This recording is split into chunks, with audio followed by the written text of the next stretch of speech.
시청자 여러분 안녕하십니까? 한상재와 함께하는 자연이 그리웁니다. 어제는 이웃 농민이요 옥수수 모종을 좀 줘서 그걸 심었습니다.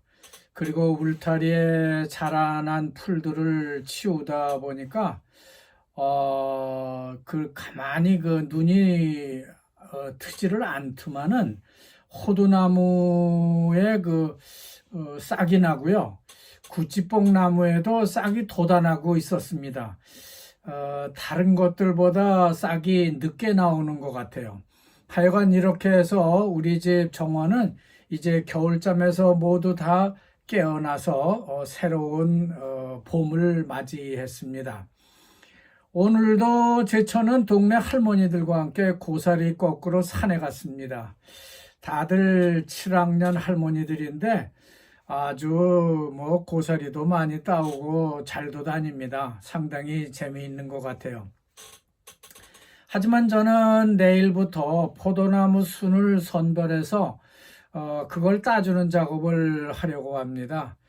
아주 적포도주 같은 색을 띤 그런 작은 포도수는요, 참 이쁩니다. 참 아주 맛있어 보이는 정도로 이쁜데요. 한 순에 포도순이요, 2개 내지 3개씩 나오기 때문에 그걸 하나만 남기고 한 순만 남기고 다른 것은 따주는 그런 작업을 하게 되는 겁니다. 그러면 자라난 포도 줄기에서 포도 송이가 2개씩 열리게 되는데 3개가 열리는 경우도 있지만은 3개째는 따버리고요. 2개만 열리게 해서 포도가 건실하고 포동포동한 포도가 되도록 그렇게 키울 겁니다. 자, 그러면 인도네시아로 가보겠습니다. 톱뉴스를 보고 있는데요. 중부자바에 까리문자와라고 하는 섬이 있습니다. 이 섬의 사람들이 전통적 이들피트리 의식의 하나라고 하는데 다들 한꺼번에 모여가지고 기도회를 갖고 있는 장면입니다. 이들이 기도를 드리는 곳은요, 어선들이 들고 나는 그런 선착장 앞입니다. 이들 대부분은 바다에서 물고기를 잡고 사는 어민들이기 때문에 지난 한 해 동안 자기들을 안전하게 지켜준 데 대해서 슈쿠르, 감사를 드리고 또 앞으로도 안전하게 해달라고 기도를 드리고 있다는 겁니다. 까리문자와라는 섬은요, 중부자와 스마랑에서 좀 떨어진 모리아라는 그러니까 이게 딴중이죠. 그곳에서 북쪽의 바다 한가운데 있는 작은 섬입니다. 여기는 6개 부족이 나누어져 살고 있다고 하는데 상당히 많은 족속이 살고 있는 섬 같아요. 그런데 저도 못 가봤습니다만 이 섬에는 어선 사고가 잦은 지역입니다. 그만큼 작은 어선들이 많다고 하는 것이죠. 다음 톱 뉴스 제목을 보면요, 루피아 환율 계속 약세, 시장 개입으로 해야 되겠다는 내용을 뽑고 있습니다. 통화 긴축 옵션이나 아니면 가능하면은 기준금리는 인상하지 말아야 한다고 적고 있습니다. 상당히 인플레이션이 강하게 나타나는 모양입니다. 지금 인도네시아를 보면요, 지스도르, 어저께 제가 말씀드렸죠. 달러 환율을 표시할 때 이걸 지스도르라고 하는데, 지스도르는 16,240 루피아로 올라갔습니다. 전일 대비해서 0.39% 정도 하락했다고 하는 것이죠. 2020년에 디프리시사시, 그러니까 디플레이션이 왔던 것처럼 그런 어떤 피크, 정점으로 지금 근접하고 있는 환율이라고 보도를 하고 있어요. 그러니까 환율이 지금 상당히 위험 수준으로 가고 있다고 하는 것이죠. 루피아가 더 깊은 수렁에 빠지지 않게 하려면은 중앙은행, 즉, 뱅 인도네시아가요, 10억 달러는 투입해서 환율을 15,000루피아대로 돌려놓아야 할 것이라는 보도를 하고 있는 겁니다. 인도네시아 환율이 16,200루피아에서요, 16,000으로 회복을 하기 위한 시뮬레이션을 해보니까 한 달간 500주다 달러를 투입해야 가능할 것으로 예측이 나왔다고 합니다. 더 강한 시장 개입을 한다고 하면은 한 달간 10억 달러, 그러니까 2배를 더 투입해서 개입을 하는 방법이 있을 수 있는데, 이럴 경우에는 15,900선은 회복할 수 있다고 시뮬레이션은 말하고 있대요.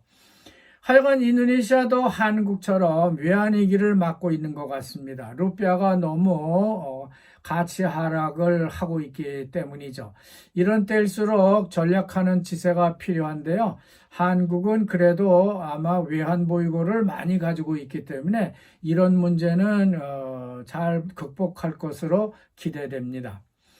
일면 톱뉴스 하단에 보면요, 신수도 공무원 이동 시기를요, 2달, 그러니까 7월, 8월, 9월, 그러니까 2~3달 연기한다는 소식이 전해지고 있고요. 전문의 교육 과정상의 문제점이 많다고 하는 보도에 대해서도 쓰고 있습니다. 오는 8월 17일 인도네시아 제79회 독립기념일 행사를요, 이카엔 누산따라 신수도에서 치를 예정을 갖고 있습니다. 그렇기 때문에 1차로 38개 부처와 관계기관 공무원들 11,916명이 이동을 하게 될 것으로 보도를 하고 있어요.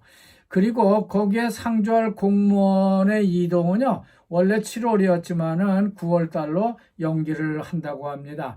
아마 그때에 2개 부처와 관계기관에서 6,774명의 공무원이 먼저 이동을 하고요. 마지막으로 59개 부처에서 14,237명의 공무원이 마지막으로 이동을 하게 되면은 신수도 가동이 가능하다고 하는 것이죠. 문제는 아직도 공무원들이 거기로 가고자 하는 사람들이 많지 않다는 거고요. 거주할 집이 다 완성되지 않았기 때문이라고 합니다. 그렇게 되면은 오는 9월부터는요, 명실공히 신수도, 그러니까 꽃다, 이부 꽃다, 노산따라 신수도에서 그 역할을 시작할 수 있게 된다고 하는 것이죠. 그리고 전공의 교육 문제는요, 인턴 과정에 있는 수련의의 어려움을 들어주기보다는요, 병원에서 전문의들을 가르치는 의대 교수들의 의견을 존중해주는 선에서 인도네시아는 마무리를 하려고 합니다. 적응하지 못하는 수련의를 나가라 하는 거죠. 퇴학시키는 것으로 정리를 하겠다고 하는 것이죠. 그거를요, 뻐른둥안이라는 바사를 쓰고 있는데요. 이 말은 우리식으로 말하면은 왕따에 해당합니다. 그러니까 괴롭히는다는 뜻이죠. 그런 왕따에 해당하는 말이 되니까요. 인턴 과정을 따라가지 못할 것 같으면은 그만둬라, 의사가 되는 것을 포기해라고 하는 말이 되는 겁니다. 오늘 신문은 특별히요, 인도네시아 문화유산 보존을 서두르자는 기사가 뜨고 있습니다. 유네스코 문화유산이지만은 인도네시아를 괴롭히는, 그러니까 이런 문화유산을 잘 보존하고 이걸 보호하는 데 있어서 다양한 문제점과 도전이 있는데 그런 것에 대해서 기술을 하고 있는 겁니다. 보도하는 사진만 보면요, 긴 뿔 달린 물소가 있고요.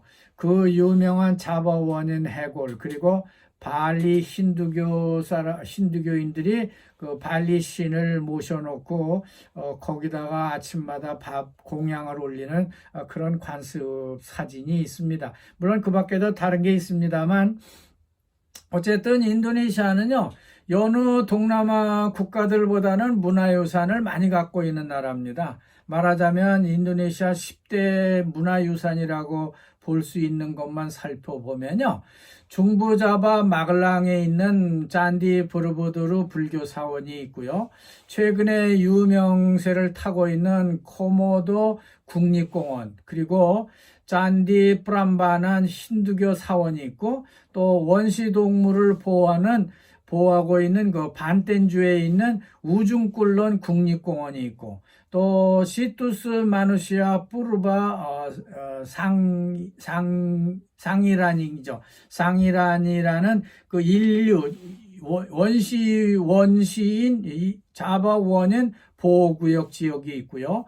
그 다음에 로렌츠라고 하는 국립공원이 있으면서 수마트라의 그 열대우림이 있고, 또 발리의 시스템 수박 전통 관계 변홍사 지대가 있고, 또 마지막으로 중부 수마트라 사왈룬토라고 하는 데가 있는데요. 거기에 문화유산이 하나인 온빌린 석탄 광산을 캐던 그런 옛날 광산 흔적이 남아있다고 하는 겁니다. 이게 이제 인도네시아 10대 문화유산 지역이 되겠습니다.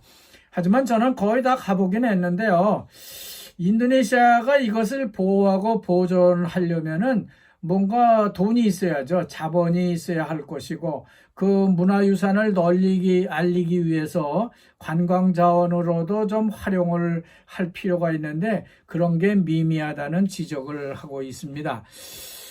또 제가 가보고 추천을 좀 해드린다고 하면은요, 여러분이 발리를 가실 때 꼭 한번 들려보고 오실 때가 있습니다. 거기가 바로 발리 수박, 우리가 먹는 수박이 있지 않습니까? 그 지역을 수박이라고 하는데요. 그 수박이라고 하는 그 언덕을 보면요, 아주 그 계단식론이 장관으로 펼쳐져 있고, 거기에다가 그 논과 논을 돌아오면서 물을 대는 그런 관계 시스템이 옛날부터 발달되어 있는 곳을 볼 수 있습니다. 여기를 한번 둘러보고 오시면 좋을 것입니다. 자, 이렇게 하다 보니까 벌써 시간이 다 갔습니다만 외신 하나만 더 보고 가겠습니다. 다름 아니고 중국이 아시아 지역에서 호주의 군사력이 커지는 것에 대해서 우려에 초점을 두고 있다는 기사입니다.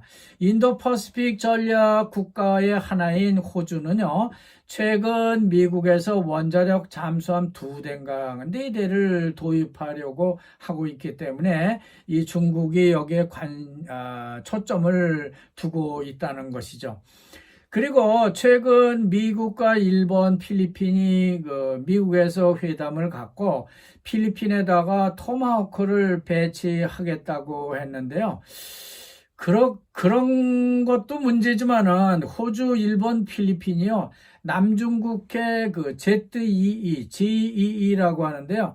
그런 경제 수역에서요, 잠재적 군사 위협 국가, 즉 중국을 대응하는 훈련을 하기 때문에 중국이 발끈하는 것이라고 볼 수 있겠습니다.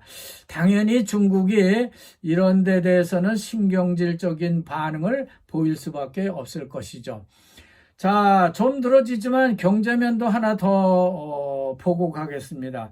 미국 애플사가 인도네시아에 투자를 하려고 한다는 기사가 있습니다. 조코이 대통령과 애플 사장이 만나고 있는데요. 아무 인프라도 없는 인도네시아에 애플이 뭘 투자하겠다는 것인지 아직은 구체적인 내용이 없습니다. 그리고 인도네시아 국내 기업들이요, 무역부와 산업부의 그 전자제품 수입 규제 정책을 적극 지지한다는 기사가 있습니다.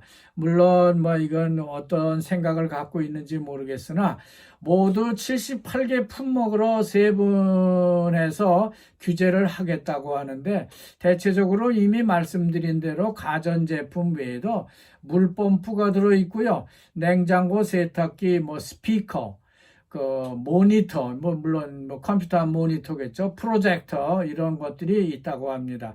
하여간 인도네시아는 이미 이런 걸 다 갖추고 있는 상류층들은요, 수입을 규제해도 뭐 아무런 문제가 없겠지만은, 그러나 가난하고 이제 처음 돈을 벌어서 집안을 좀 갖추고 싶은 사람들은 이게 웬 말이냐, 이런 말을 할 수 있을 겁니다. 이런 것들을 인도네시아 국산으로 다 사라고 하면은 과연 이런 것들의 품질이 수입품을 대체할 수 있을지, 그건 좀 의문입니다. 자, 일부 지방판과 자카르타 뉴스에 나와 있는 젖소를 수입하겠다는 것. 그러니까 무상급식을 할 때 우유도 공짜로 준다고 했으니까 젖소를 일단 좀 많이 수입해야 이걸 길러야 되겠죠. 참고로 젖소를 많이 기르는 지역은요, 보열난리 지역이죠. 중부자와 그러니까 스마랑에서 조옥자 혹은 저 소홀로로 가는 그 상거리 부분이 있는 그 언덕이 있는데요. 그 보열난리 언덕에 보면은 젖소들이 무지하게 많습니다. 물론 거기에 풀이 많이 나기 때문에 그렇죠. 그리고 르바란 귀성객들이 이제 자카르타로 돌아왔는데 그 후유증과 그리고 거기에 따른 이 자카르타를 이동하는 국민들이 많으냐 적으냐 하는 것, 또 외국인 선박 하나가요, 탱커선이 기름 150톤을 밀수하다가 걸렸다는 뉴스들이 전해지고 있는데, 이런 것들은 내일 다시 정리를 해서 전해드리도록 하고요. 오늘 뉴스는 여기서 마치겠습니다. 여러분 대단히 감사합니다.